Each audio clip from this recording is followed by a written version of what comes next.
Donc, pour le moment, nous pouvons faire face et accueillir tous ces patients pour réaliser du screening, du dépistage.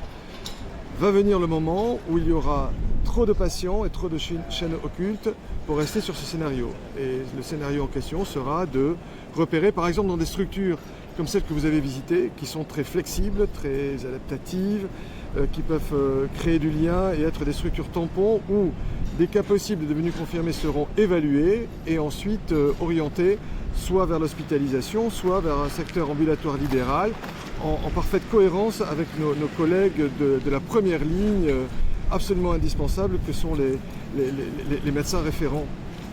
Les médecins libéraux vont être totalement associés aujourd'hui.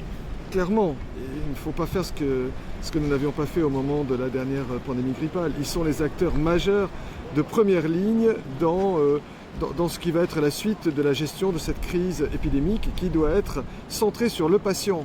Si nous ne sommes pas efficients, si nous ne déployons pas tous les moyens convenables et si nous ne sommes pas transparents sur ce que nous offrons aux patients, nous ne serons pas crédibles sur les mesures de contrainte qui peuvent à l'avenir être d'ailleurs amenuisées.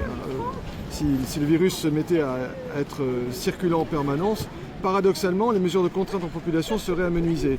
Mais par contre, il y aurait des scénarios beaucoup plus intrusifs et offensifs pour prendre en charge les patients et ce qui sera le meilleur objectif pour les patients eux-mêmes, bien sûr, et puis aussi pour rassurer et garder la confiance des populations dans la suite de cette crise.